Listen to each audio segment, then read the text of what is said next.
Gypsy rover came over the hill, into the valley so shady.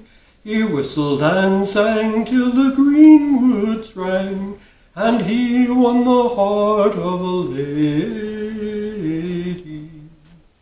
A-de-do, a-de-do, da-de, a-de-do, a-de-de-dee. He whistled and sang till the greenwoods rang, and he won the heart of a lady. She left her father's castle gates, she left her fair young lover, she left her servants and her state to follow the gypsy rover. A-de-do, a-de-do, da-de, a-de-do, a-de-de-dee. She whistled and sang till the greenwoods rang, and he won the heart of a lady.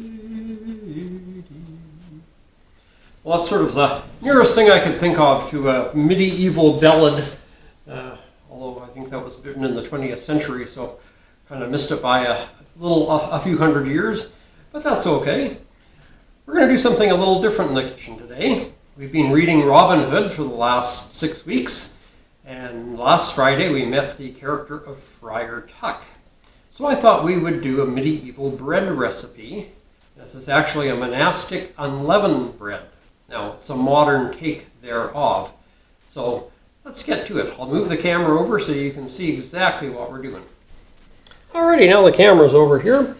Now I'm changing up a few ingredients just because they're a little healthier for you, and some aren't as easily gotten. So now if you wanted to do the original recipe, you'd need 1 cup of whole wheat or multigrain flour, and that's original, that's not a problem. Now the other ingredient would be 1 cup of raw flour or unbleached flour. I don't have that, but I have white flour, so I'm using that. So that's a modern ingredient replacing an ancient one. Then we would want 1 teaspoon of baking soda,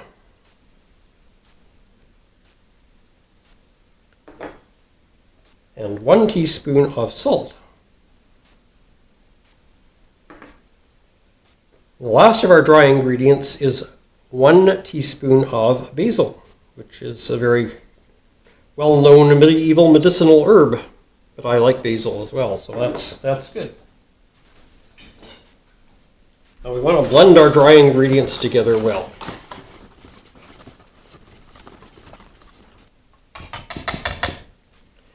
Now we're going to cut in, this is 3 tablespoons of shortening. Now in the original medieval recipe, we would have used animal fat, lard. And you could still do that, you can still buy lard. So if you want to keep this completely authentic, buy yourself some raw unbleached flour and a tub of lard, and you can do that. Like I say, I'm making it a little healthier by using vegetable shortening. And if you're a vegetarian, then you probably wouldn't want to use lard anyway. And now we're going to cut that into the flour, or into the dry ingredients, I should say. And we're going to cut that in until it resembles fine crumbs. Now we've got quite a bit of dry ingredients and very little shortening, so it shouldn't take too awfully long to get it cut in.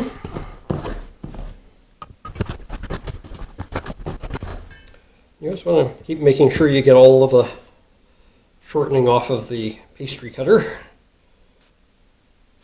Now if you don't have a pastry cutter, you can use a fork. It's not quite as efficient, and it may take you a little longer to cut your ingredients in, but it will do the job. How they did this in medieval times, I don't know. I don't know if they had pastry cutters back then. Maybe they just did it with their hands and added a little daily grime to the bread. So if you really want to do this original, don't bother washing your hands before you do it. But if you want to do it a little more modern and sanitary, then I would do as I did and wash your hands before you get into this process. There we go. Now as you can see, we've got that cut in nicely.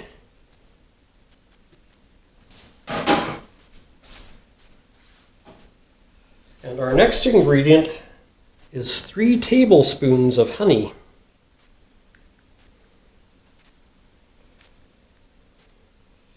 Now again, I'm using store-bought honey, but if you want to keep this totally medieval, then you're going to want some raw, unhomogenized, just get it as raw as you can from the beekeeper. Squeeze it right out of the honeycomb if you can. But if you can't, then store-bought honey will work just fine.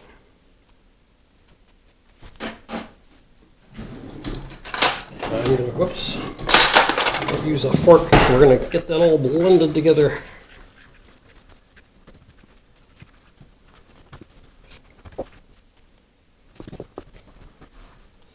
Okay, and your last ingredient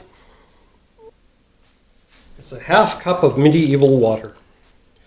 Well, I prefer the modern stuff myself. Who knows what kind of germs are in the medieval stuff. And now we're just going to keep mixing that until we have a nice dough.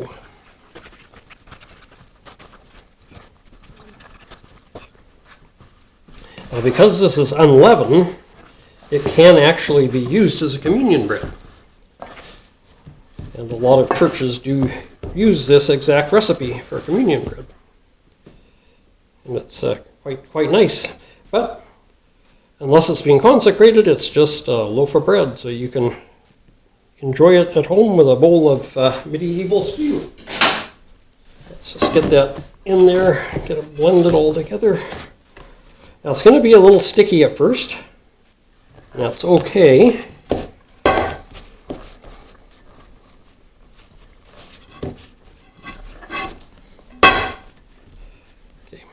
Now you're going to take a dredge. You want a lightly floured breadboard and turn your dough out onto it. And we're going to knead that. You can imagine the extra flavor you could add if you've been out working in the garden and come in and make bread without washing your hands. Huh? Yeah.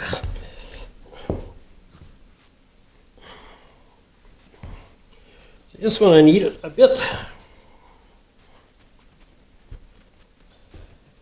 And then you just need a lightly oiled sheet. And we're going to make these almost like buns. So you want to roll them into a ball, knead it together nicely, roll it into a ball. This should make about 5 or 6 small loaves. And if you're using these for communion at your church, each one will commune about 25 people.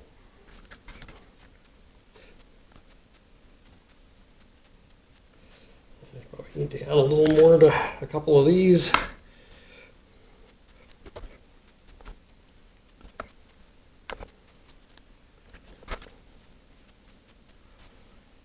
Alrighty. We really don't want the cracks in there, so try and get those out. There we go.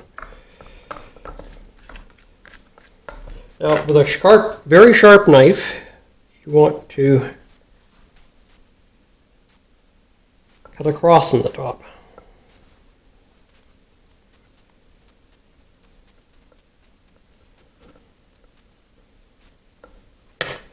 And our last step we're going to do before we bake them is we're going to take some milk and we're going to brush around the outside. You don't want to get it down in the cross, just on the other 4 quarters there. And this will help it to brown, but it will also create a slightly different color between the inside of the cross as it bakes and the outside.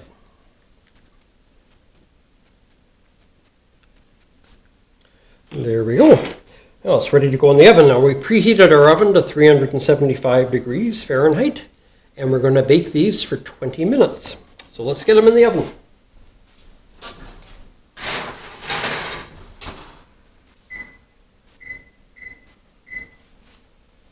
And there we go. They're baking. We'll be back when they're done.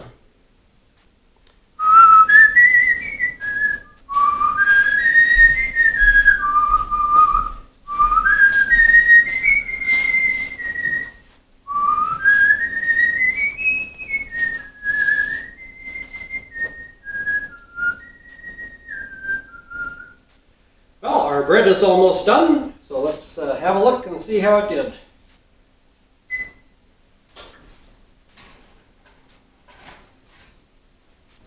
Oh, look at those beautiful loaves. Bring them up here so you can have a good look. Look at that. How's that for some nice medieval monastic bread? Linus and I will enjoy these with our lunch.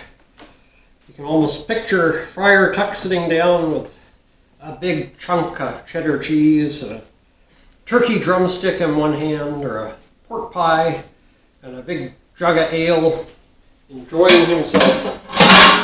And these, like I say, you can use this recipe for communion bread because it is unleavened. But until they're consecrated or blessed, they are just regular bread. So I hope you'll give this recipe a try. They're delicious. They really, really are. I don't know how many times I've given this recipe out to people after they've tasted them and gone, oh, can I have the recipe? So, yes indeed, you can have the recipe. I just gave it to you. And I hope you'll give them a try and make them. And in these days, I hear that yeast can be hard to come by. So if you can't find yeast, you can make these. If you want to make it in a bigger loaf, you'll have to adjust. If you want to double the size, so it'd be like, 2 loaves, or just maybe say make 2 loaves out of this amount, you probably want to drop the oven temperature to about 350 and bake it for 30 minutes instead of 20. But there you go. It's a super good bread, very, very tasty. And if you make it with clean hands, you don't have to worry about that extra medieval flavor getting in there. As I say, this is a modern take. If you want to make it to the total original, buy yourself some unbleached whole flour and use lard instead of shortening, and you'll be pretty much there. And use raw honey instead of the homogenized honey. Alright, hope you've enjoyed today's video and recipe, and on Friday we will see you for Chapter 7 of Robin Hood, which is How Maid Marian Was Wedded. So we'll look forward to doing that. Until then, take care, stay safe, and God bless.